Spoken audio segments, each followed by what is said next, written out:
Just so you know, we're going to have to end at about 1:20 because some of us have class at 1:30, so we have about an hour and 20 minutes. Okay. All right. Okay, so welcome. This is another in our series of lunchtime talks here at the Arendt Center, and I'm very pleased to welcome Marianne LaNebat. Is that pronounced? LaNebat. Yeah. LaNebat. Thank you. Who is currently completing her PhD at the New School for Social Research, where we have many connections and friends.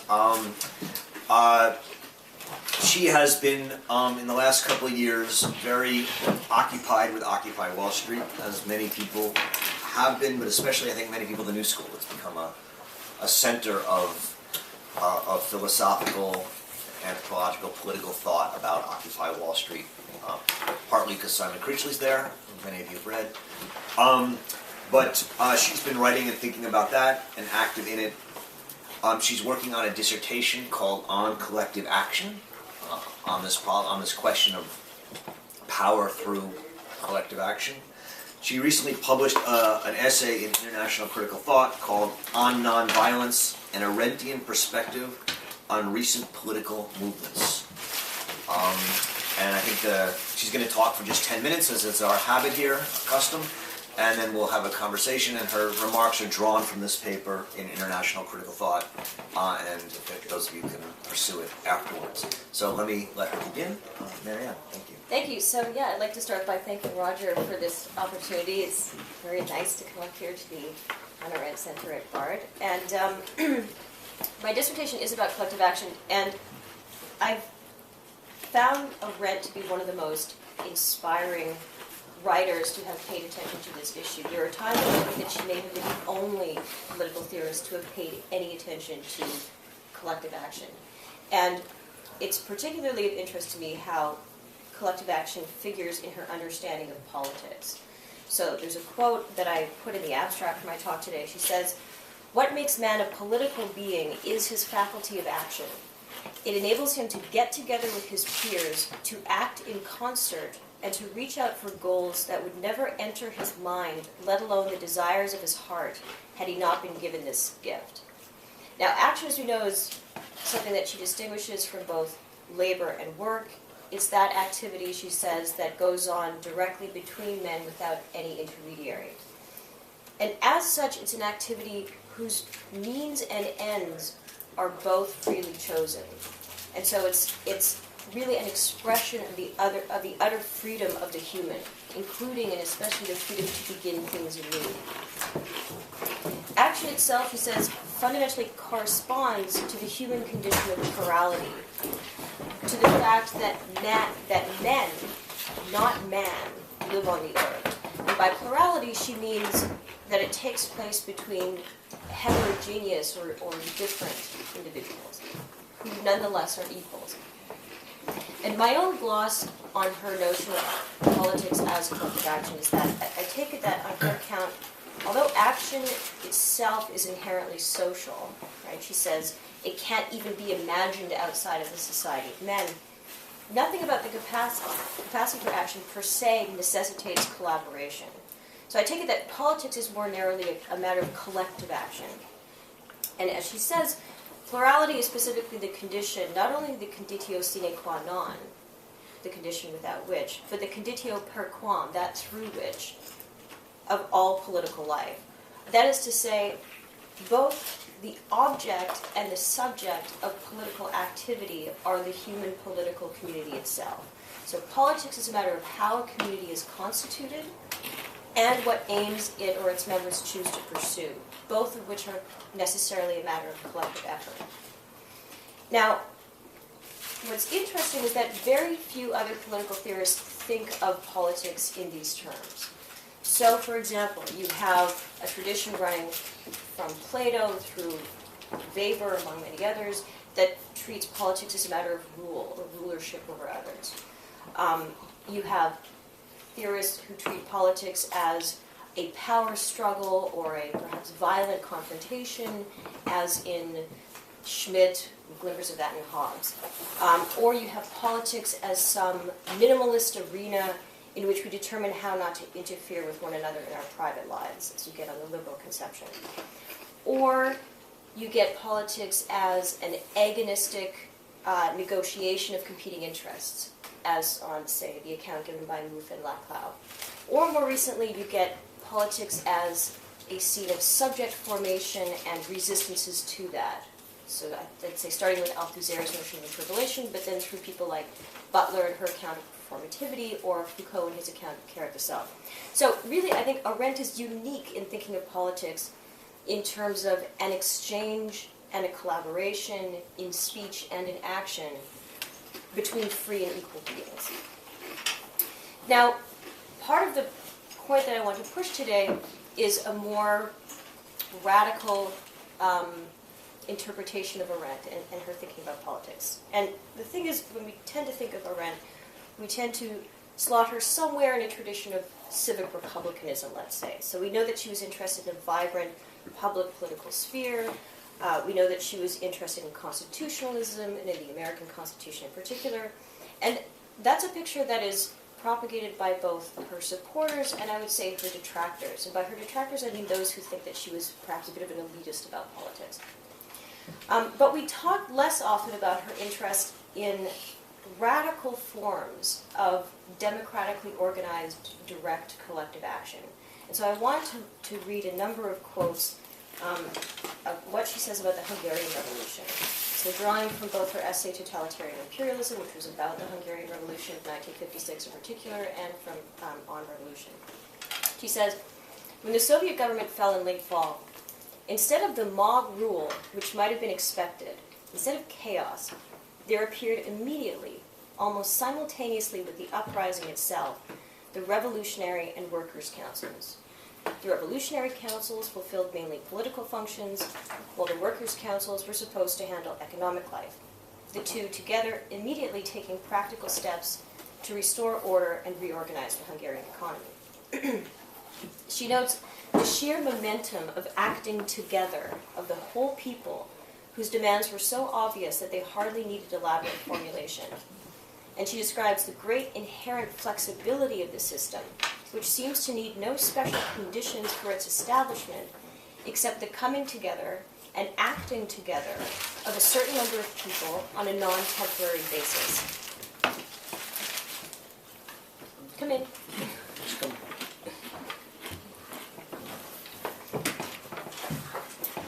She says, we've seen the simultaneous setting up of all kinds of councils, neighborhood councils, which emerged from living together, and grew into county and other territorial councils.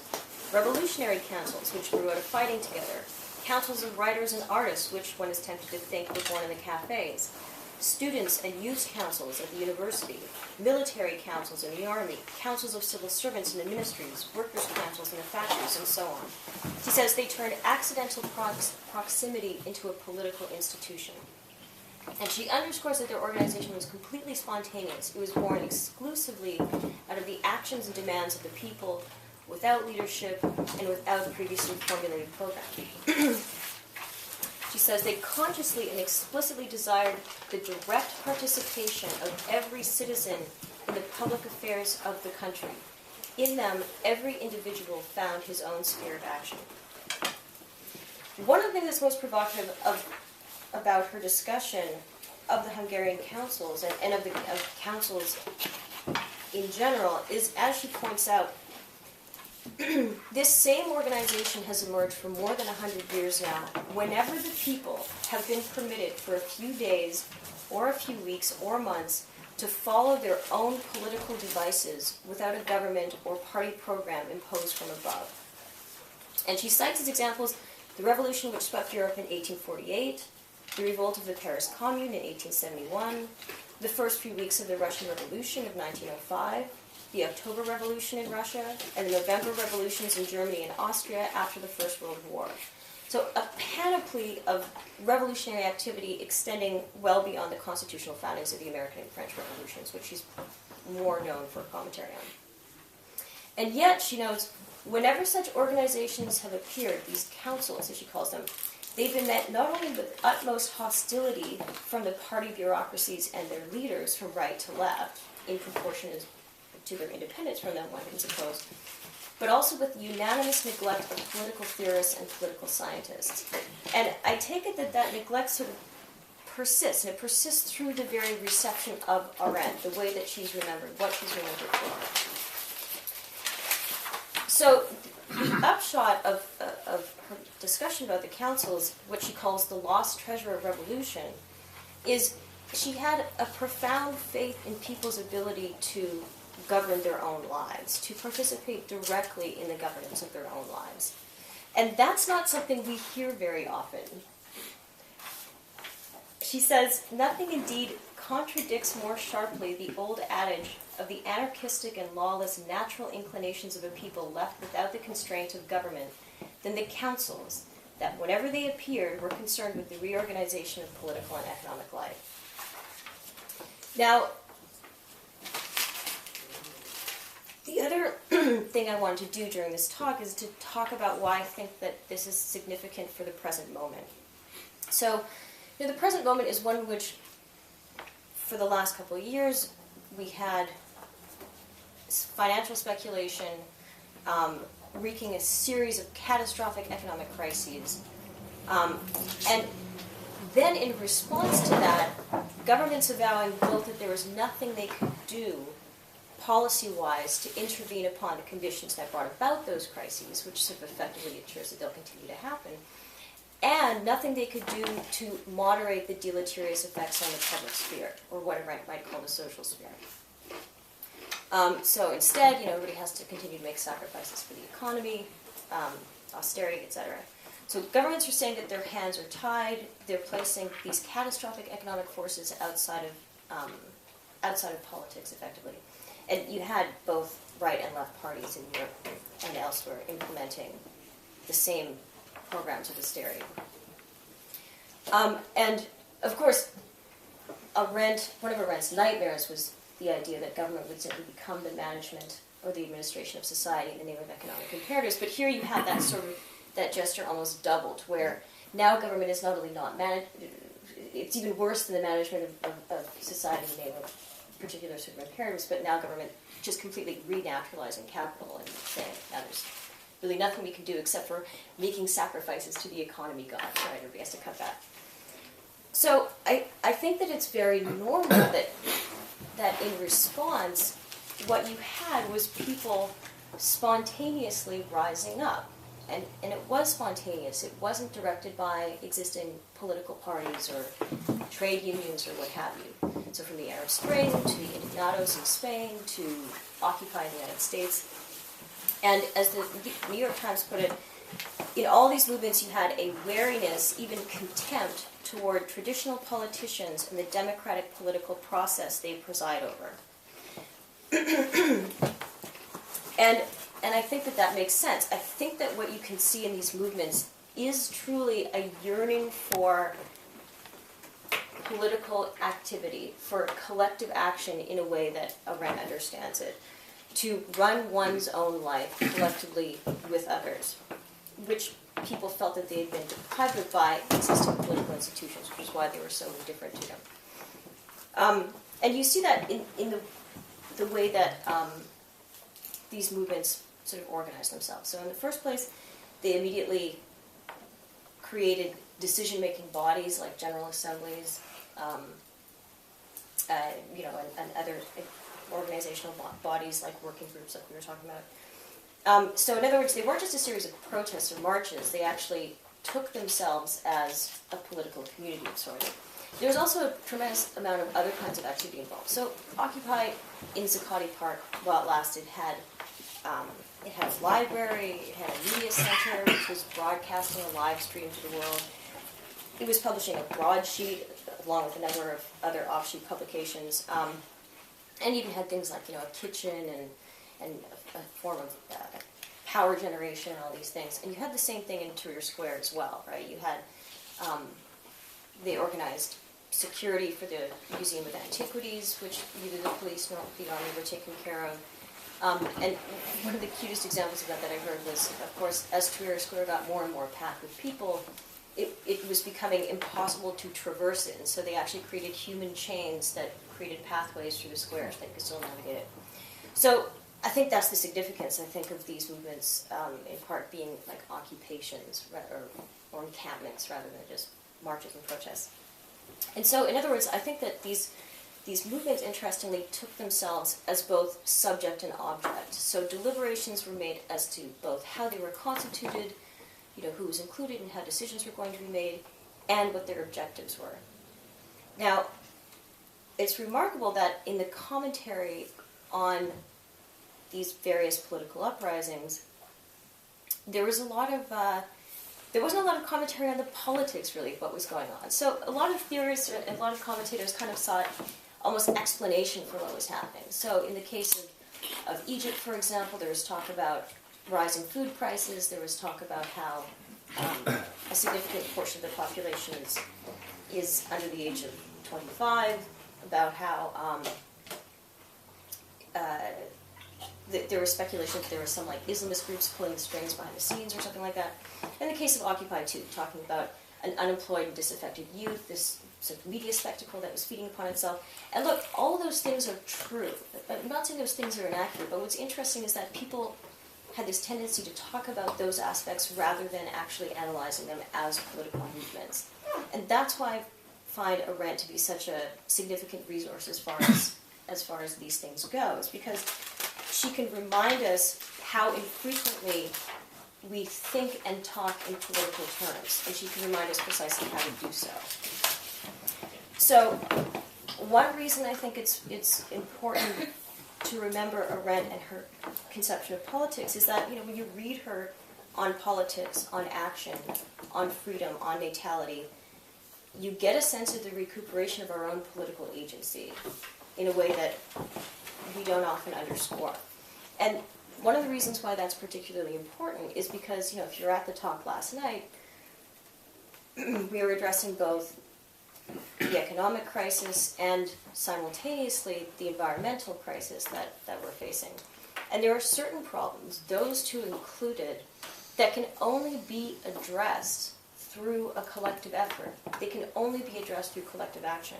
So you don't get, on all these other conceptions of politics that I was talking about before, so whether it's politics as a matter of rulership over others, or politics as this minimal sphere where we just figure out how not to interfere with one another, or politics as violent contestation. You don't get on any of those other pictures of politics how there might be the resources to collectively address a problem that requires collective addressing. You only get it on precisely the Arendtian conception of politics that says that what makes man a political being is his faculty of action, because it enables him to get together with his peers, to act in concert, to reach out for goals that otherwise wouldn't even enter their imagination. So that's how I want to open the discussion. That's the point there. So there's a lot. I think a lot of us have questions. There's a lot I want to ask about, but I want to focus on sort of the end part of what you were saying, collective action, Occupy, and I'll start, and then I'll let other people jump in. A couple of things. You as many people do, you associate the Arab Spring, Israeli, whatever fall, the Indignados, and Occupy Wall Street. And you said that in all of them there was a contempt for politicians and democratic processes. Of course, in the Arab Spring, we didn't have democratic processes that they were contemptuous of. Right. It was non-democratic processes. But what I'm interested in is, in your paper and a little bit just now, you touched on this idea that these workers' movements rose up, and they had what we might call tacit support of the population, right? But when they were quashed, the quashing also had tacit support of the population. There was no real support in the population to defend these occupations of Zuccotti Park in Boston, Oakland, etc., from the police. And what that suggests to me, and what I very controversially argued all last year at Bard to the student chagrin, is that the collective action of the occupiers did not have support of the population in any meaningful way. They never actually picked up power which, as Arendt says, was lying in the street.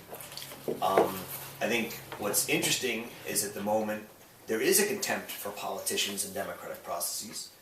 Power is, in a sense, in Arendt's language, lying in the street waiting to be picked up. The state really is vulnerable. But in a very important way, Occupy was not the group to do it. And one of the things you talk about in your paper, which you didn't mention, I don't think, so much in the talk, is this veneration of nonviolence, in the sense that they care more about nonviolence as a means than actually about power. Mm-hmm. And that there's no discussion amongst them going on about what they want, about achieving something. You know, the Hungarian Workers' Councils, the Soviets, the American town councils in Vermont or whatever, they all wanted to govern. They all wanted to become political institutions. And this veneration of simply living, which is apolitical in Arendtian's term, and in this nonviolent way, prevents the new kind of social movements that we're now seeing from becoming political movements and actually picking up power. So I'm wondering if that, A, is that analysis in your fit with what you're seeing, but B, why is it today that these quote-unquote movements refuse to be political? And is that what you're saying? Is that the argument you want to make? Well, okay, so there's so much to respond to. On the point as to whether or not they had popular support or popular sympathy, I think there was a tremendous extent to which they did. As opposed, in their opposition to to the current system, To the status quo. but not for creating something new. Or am I wrong? Well, I think that they had a tremendous amount of support, and I think that's evident. There's this wonderful quote of Arendt's that I put in the article, which she's talking about the students in Germany in like 68, 69 who were sort of disrupting classes and that kind of thing. And how she's describing a situation where you have a couple of rabble-rousing radical students who are interrupting classes and, you know, preventing lectures from taking place. And overall, the student body voted in favor of continuing classes and not, let's say, striking or something.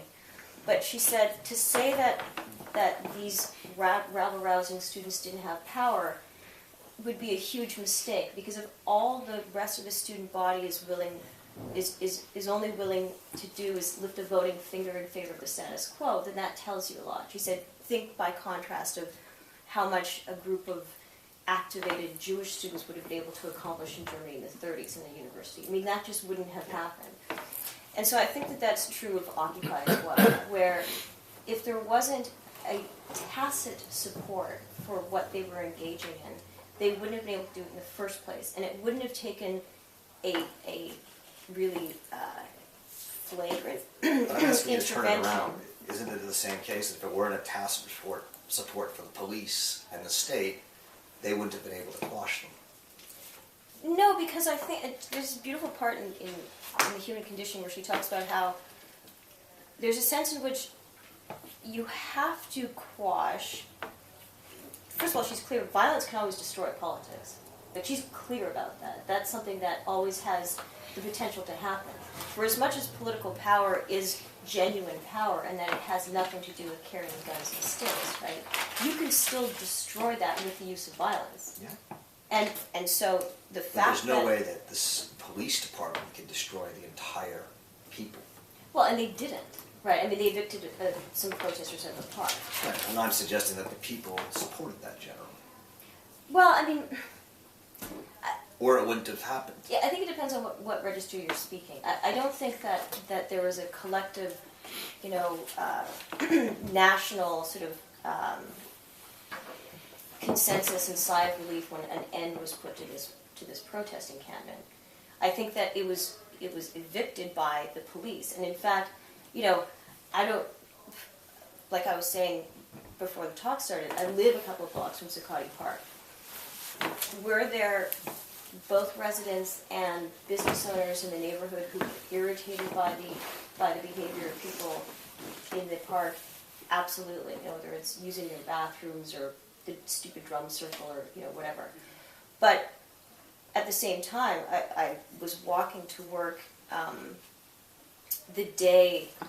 the morning after, like they'd evicted the camp in the middle of the night. I was walking to work in the morning past Zuccotti Park, because that's just my path to the subway. And it was just ringed with barricades and fences and with police. And I think it says something how much police force it took to evict it. And so I was mouthing off at some of the cops, because that's what I do. And there's a woman standing in an apron in the door of like a deli on the corner.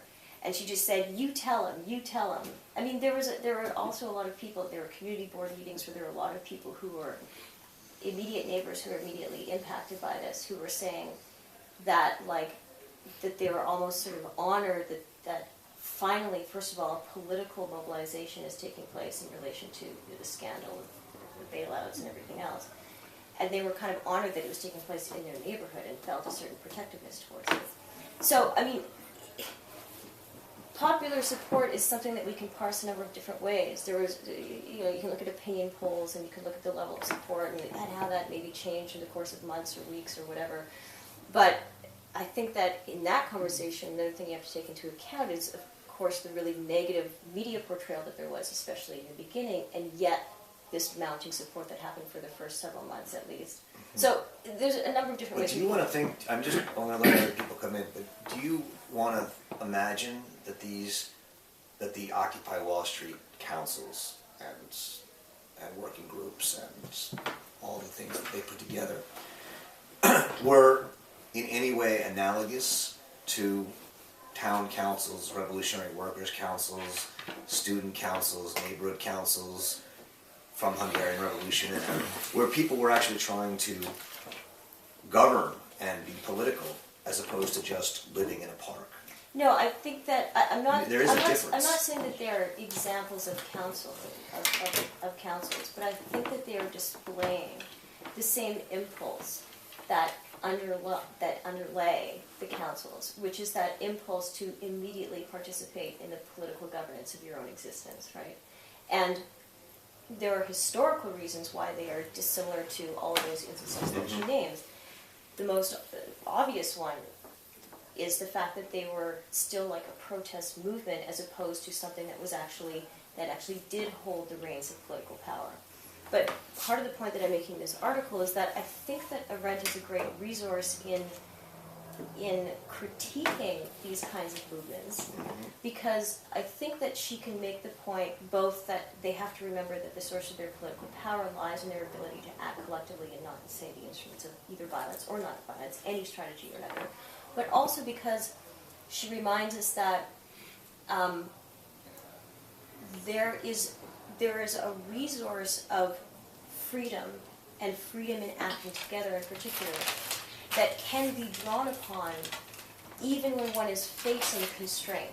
So whether it's the repression of a regime, or whether it's the fact that you don't actually hold power, like whatever the constraint is. And in fact, this is what's so amazing about Arendt, and it comes out in the Human Condition in particular, as the theorist, as the really ardent theorist of natality and of freedom, is that she also simultaneously says right from the outset that everything we do becomes a condition that conditions us. Right? So for as much as she's insistent upon spontaneity and the groundlessness in a way of human freedom, she also acknowledges that that is never taking place in a situation that doesn't face constraint. Serious, that's not conditioned. And I mean, I think that you had in something like Occupy both an impulse towards the exercise of that freedom along with free others, and you had the fact that it was facing tremendously constraining conditions. So it wasn't a council system because historically that's not what that event was. But right. Are there other before I continue? Well, I guess if other people want to know about Occupy, go ahead. I mean, I guess I think this is a great project, and I like the emphasis on Arendt. I guess the one thing I wonder how much you want to stick with the idea that this is original to her, though. In my view, there's a pretty vast literature, particularly connected with the concept of the commune, that she's in part drawing from. connected most evidently politically with Switzerland, as the longest standing polity based on a communal structure. But then really sort of, as I was writing, I was like, linking up politically with utopian socialism, Charles Fourier, with anarchism, Kropotkin, and then in history, just sort of a vast literature about the role of village and town commune. And I guess I'm just sort of curious where you see that link there, because to me, Arendt is doing a great job bringing that into the modern political theory, but I'm just sort of curious how you would connect them. And even more traditionally, Tocqueville, Montesquieu, Adams, Jefferson, these are political thinkers that she's drawing on as well as historical. Yeah, and also, I'd say for her specific influence, left neo-Kantians, F.A. Lang or Cohen, who have the whole idea of sort of politics always being outside of the individual. So I guess I'm just sort of curious. But I like exactly what you're saying. I just sort of see it as part of a much bigger dialogue against more or less a particular version, as you write notably, of political theory of the 17th to 20th century based on the individual and society or the state as the two dominant issues, where the whole concept of the commune is sort of the basic premise of medieval politics, essentially. Right. So there is certainly a whole other tradition, or a whole tradition of theorists paying attention to, let's say, a more communal form of organization or a more sort of direct democratic form of organization. That's absolutely correct.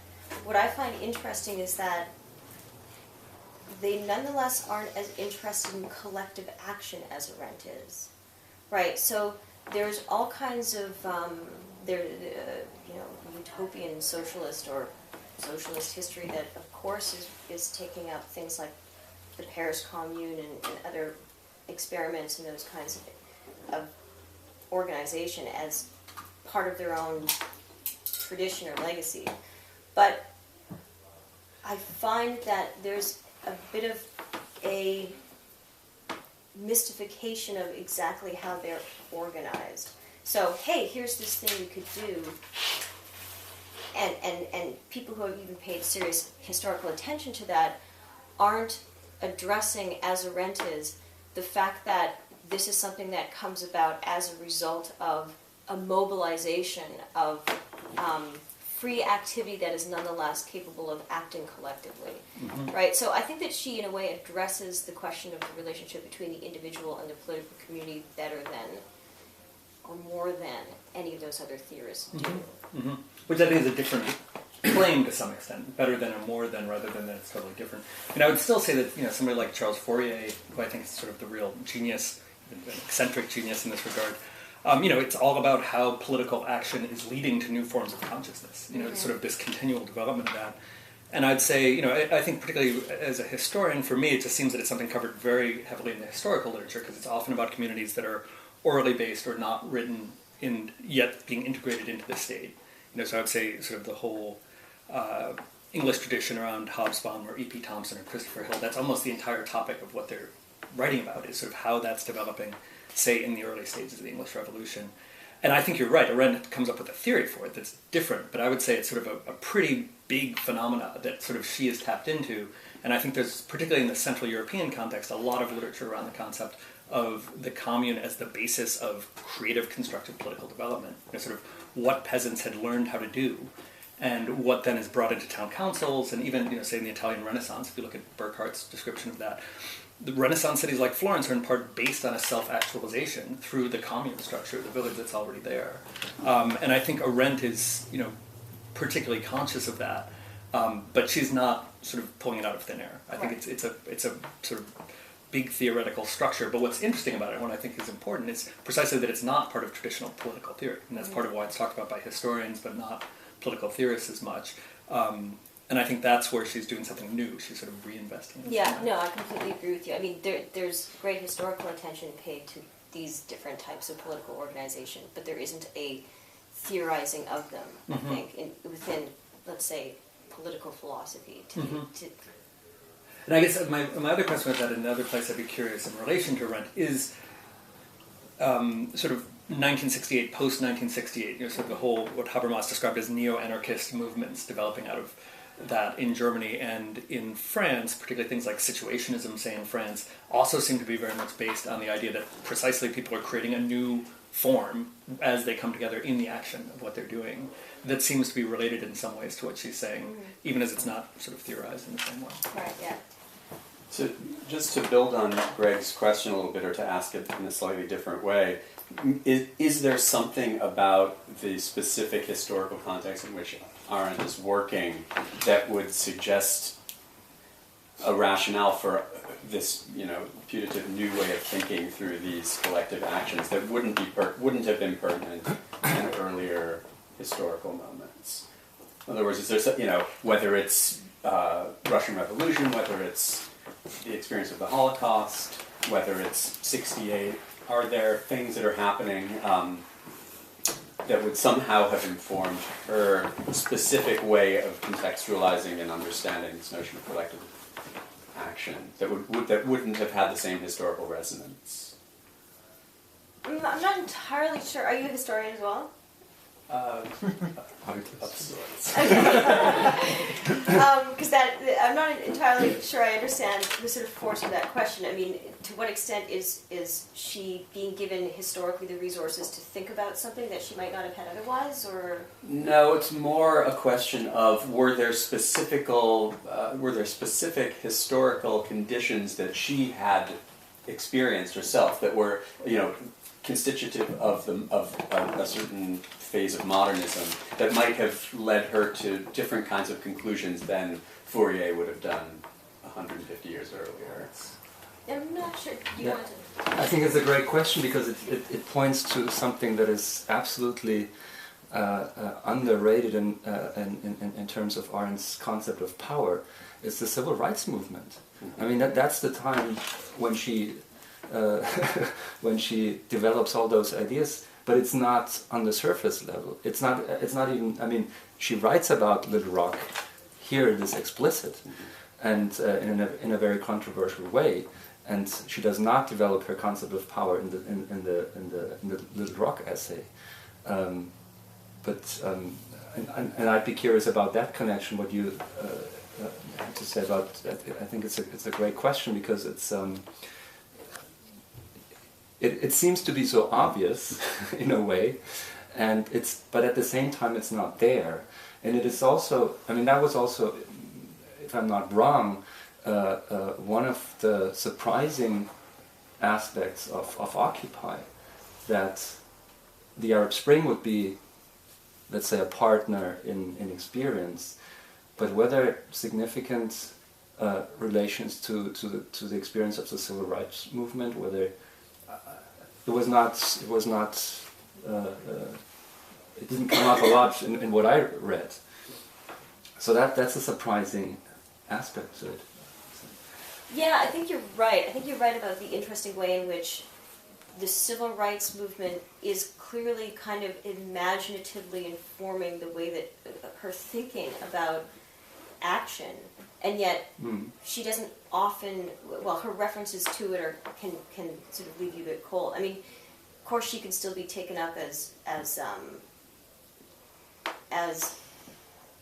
a champion of exactly the kind of political activity we saw in those movements. I mean, that's sort of what Jay Bernstein does in your book in his essay on civil disobedience, right? As a sort of quintessentially Arendtian conception of collective action.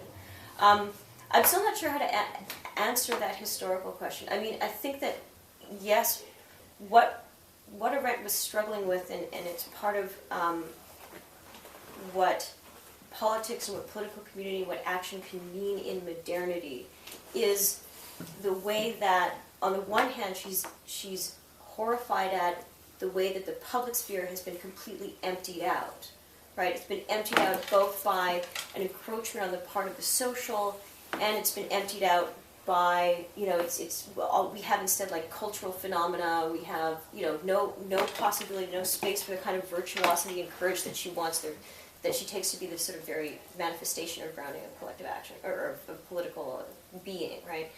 And yet at the same time, she wants to obviously insist that it nonetheless remains possible, right? I mean, she's not hearkening to things like the Paris Commune or the 1905 Russian Revolution to say, here was this glorious moment for a while, it's sad that we no longer have these. She's precisely hearkening to them because she thinks they remain an ever-present possibility. And that's also why she's as interested as she is in the way that we remember and talk about and recuperate our political past, including the political past that's always suffering some kind of erasure. Yeah, I think this is an interesting conversation. I mean, what is the experience that leads to her love for these council governments, right? Right. One interesting thing historically to note is that the Hungarian Revolution is 56, right? Mm-hmm. Before the U.S. Civil Rights Movement. So she writes the second the second preface, which she then takes out later, to the origins about the Hungarian Revolution in 57, before the Civil Rights Movement. And so it's clear, well, I think you're right, that in some sense, it's clear, I think, that historically, her interest in councils and her interest in this kind of new kind of government is in the 50s already. And so there's two potential things that come to my mind. Obviously totalitarianism, which was the driving force of much of her writing and her experience of that. And the other is her arrival in America, which, as we, those of us who've read a lot about her early letters back to America, I mean, she was blown away by what she considered to be the view that everyone in America had, that they actually had an opinion that was meaningful and worthwhile. And also I think her reading of Tocqueville about the town councils and town governments. But, her experience of totalitarianism, one aspect of it was the feeling of utter hollowness of government. That if people had just resisted, well, first of all, the fact that the Nazis took over, right, was because the institutions had lost their power. And then secondly, that totalitarian itself required people not to resist, Right. not to say anything. So I don't know. I mean, I don't have an answer per se to Noah's question, but I think these thoughts about the importance of councils predate the civil rights movement in a certain sense, and yet, and I think probably have something to do with her experience of coming to the United States, but I don't know. Well, there's also, I mean, Heinrich Blücher, her husband, was, let's say, an activist Right. in those councils. That's right. There's a personal account and a constant conversation possible based on a shared experience, because they shared the experience of the time, even though Arnold was not on the barricades, speaking as arguing as Blücher was. But I think there. That's also an her important railing source, against the USSR and totalitarian imperialism was Yeah. from the position of somebody who was disappointed by the way in which they had taken a project that could have been a great manifestation of freedom and turned it into instead the annihilation of that. People, I think sometimes maybe just poor readers would misread her on that point and think that she was arguing against some notion of socialism or something. Which is, she talks about at the beginning of the Revolution as sort of exactly the sort of Kronstadt moment of the suppression of anarchist movements by the Bolsheviks, and I think that's sort of a key thing. I mean, I guess I would just emphasize, at least from what I've seen, and knowing that she has a lot of the literature in her library, this whole earlier literature on the association in Germany in the 19th century, that's picked up by left neo-Kantians in particular as being the foundation of a way of thinking about politics that doesn't involve individual or state, particularly by Hermann Cohen, but then also by liberal thinkers like Jelinek and others. And I think she read that stuff quite closely and looked at it as a means of overcoming a dichotomy that she saw in society. And I don't know, at some point you might be interested in looking, for instance, she's got almost all of Hermann Cohen's work on ethics, and that all is about this sort of non-individual basis of a politics to some extent, through law, but basically. Is he writing about Gierke or with Gierke? In dialogue to some extent. I mean, he's not as focused. Explicit or not? Just out of interest. Explicit occasionally, yeah, I think he's definitely referenced, but I don't think there's any big debates. But just ideas that are largely later picked up by Levinas. That's the main way people know them, and picked up in sort of a pure philosophy. For Cohen, originally, that's the basis of a sort of associational or communal form of politics that will counter what he looks at sort of as materialist Marxism, and at the same time be a form of sort of entering a popular mode of generating ideals in some new way. And I just think that my sense is that she's influenced by that to some extent, and that literature has a sort of broader resonance. Something just for my own clarification on this. When I think about the civil rights movement and what she wrote about Little Rock, it seemed, I always thought that in the civil rights movement, the people were actually agitating for the kind of enforced desegregation that she disapproved of. And did she in fact have an idea that if the civil rights movement continued as a people's revolt, that eventually desegregation would happen more organically? And would an Arendtian reading of Occupy movement also presuppose that eventually there would be a political reaction just from their presence and their perhaps questioning or offering a model of an alternative government?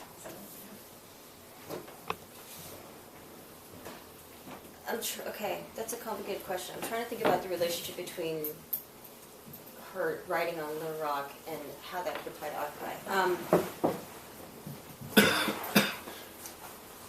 I mean, what she said about Little Rock was that she was concerned about the way in which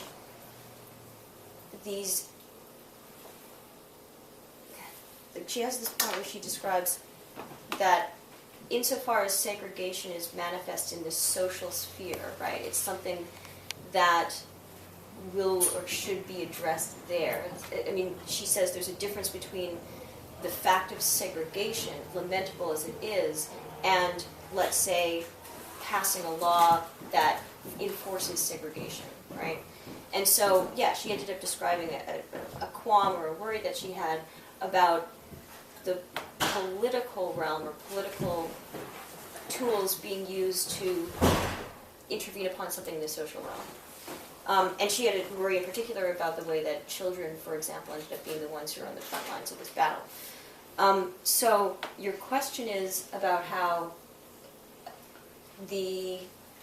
Occupy, by virtue of existing, is eventually going to bring about.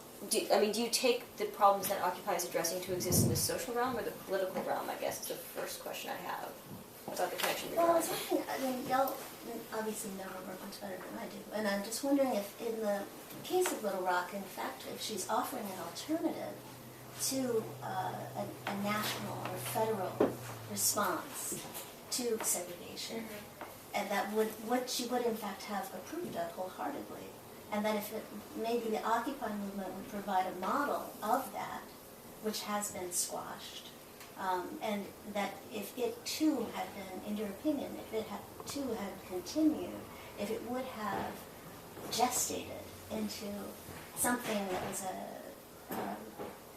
a model for a truly alternative form of government. Okay. So one thing that I don't think that Occupy was that interesting for was suggesting, to whatever extent it did, that, like, here, look, we've got this alternative form of lifestyle or life of being together, this sort of egalitarian, like, hippie communalism. I don't think that Occupy was interesting for proffering a model of being together in that way. There are people within Occupy who did think that that was what was interesting about it. It's not, to me, what was interesting about it. And, I mean, this is what is so incredibly difficult and complicated, I think, about the present moment and these twin catastrophic crises of economy and environment, is that Arendt was writing at a time in which humanity was also facing something of that magnitude, which was the nuclear threat. But I don't quite know how to, I say sort of aggressively certain things about it, but I don't know how completely faithfully to Arendt to parse, on the one hand, the fact that there are these kinds of catastrophes looming that require some kind of resolute collective effort or addressing, with the fact that she insisted upon the upon politics being politics unto itself and not being something that we use as a tool to address every kind of problem that can arise, including the problems that arise at the level of the social. So, I mean, this is in a more uninteresting vein, I'm tempted to say that there was perhaps nothing going on at the time, or not in a way that she took it as such, that was as sort of collectively catastrophically looming as the environmental crisis that we're facing now, or the worldwide financial crisis that we're facing now. So I don't know that she was thinking of politics as being put upon in those terms. But on the other hand, of course, if you read her carefully enough, you can probably find the resources for her to have something to say about those things. So yeah, I mean, that's sort of a very multifaceted answer to your question, but maybe it'll drive the discussion forward. Yeah. How far does she take the idea of collective action? Is it like as far to the point to like of a government that's like, mainly based around like kind of direct democracy? Or is it just like, oh, it's really nice when we have these times of like turmoil that like, this kind of like sets things on a better course? That's a really good question, because the answer to that question is really important to her. And it's that she wants, her interest in revolution is, look, you don't prolong the revolutionary moment forever.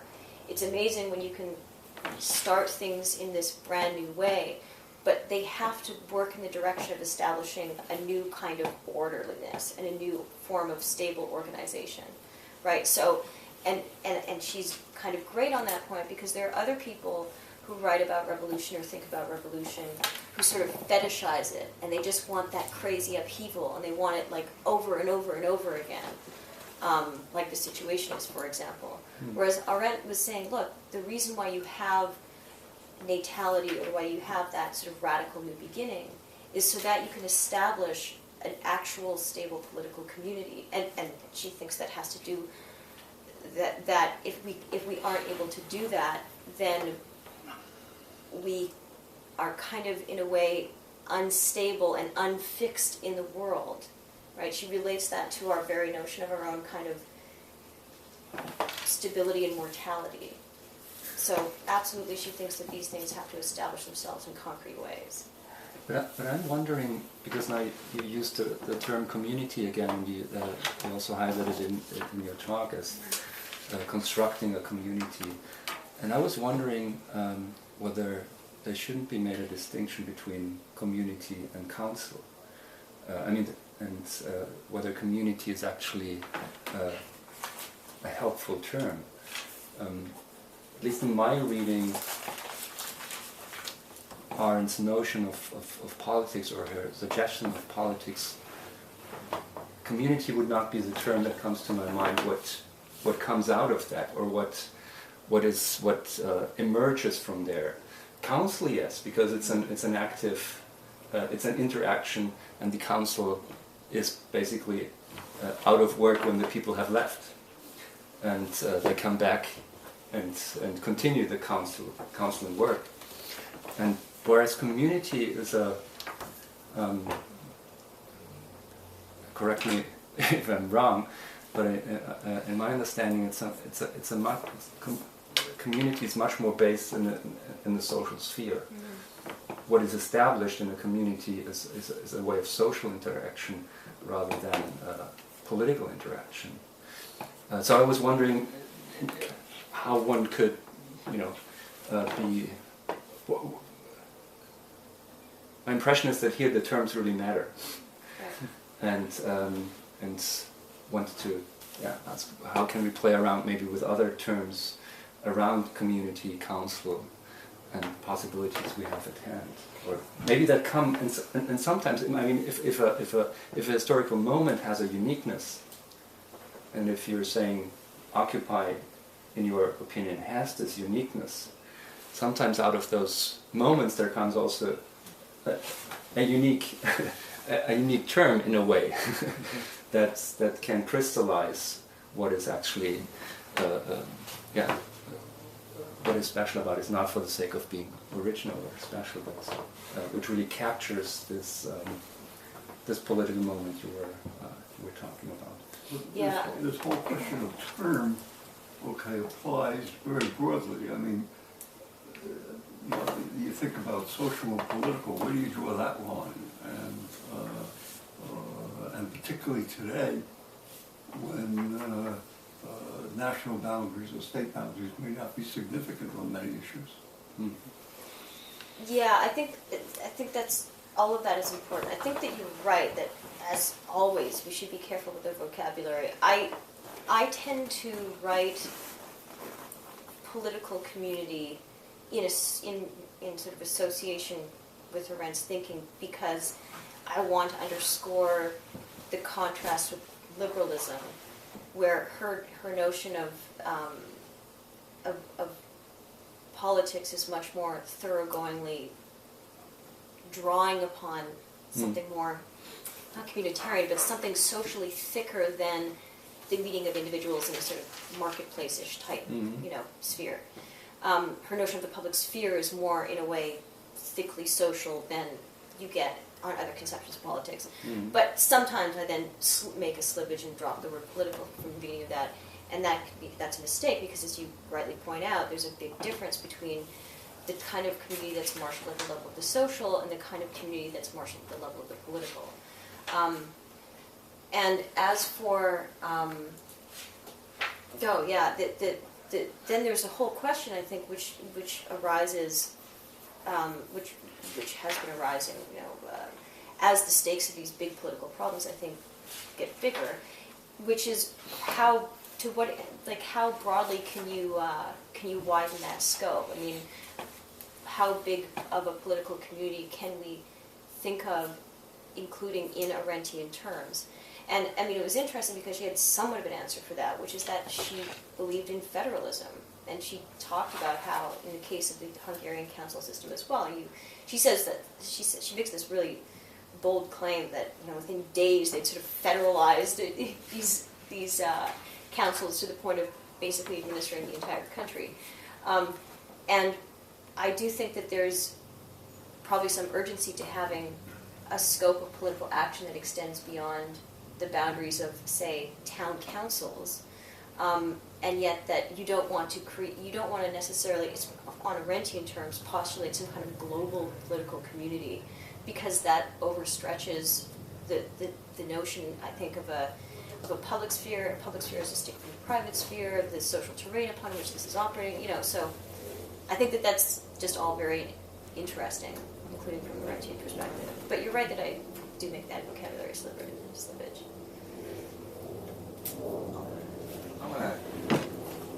I want to ask the question. This question is to you described before that the Occupy Wall Street was a kind of protest movement, as opposed to a revolutionary movement. I think in answering my question, is that sure? And I'm going to ask it a little longer, but the basic of the question is, I see you as trying to enlist Arendt in a way to support protest, politics of protest. Is that about right? I wouldn't put it that way, actually. I really wouldn't. Okay, I mean, I'm happy to be. Why not? Okay, so the reason why is because, again, what I think it was evident in these political movements was that, as I put it, they took themselves as both subject and object. So what I mean is they had an attention or an orientation to their own constitution, to their own form of political organization, which is why you have a General Assembly, how should we make decisions, should we have a spokes council, blah, blah, blah, blah. And they had political objectives. And we can talk about the whole no demands thing, which I think is worth talking about. Let's leave it aside, but tell me what their political objectives were. Well, the political objectives were for the both political and economic elites to no longer be running away with everybody's livelihoods and with power with society, right? I mean, like, there were all kinds of objectives that I think are, in some ways, too obvious to be articulated. They no longer wanted the public to be seconded to the task of propping up a clearly failing financial sphere.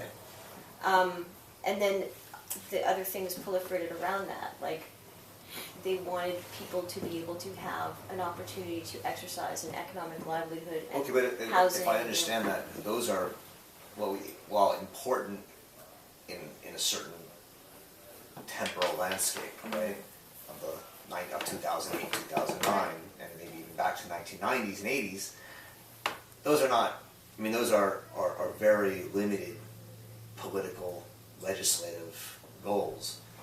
Those are exactly the kind of demands that they wanted to resist making because they didn't think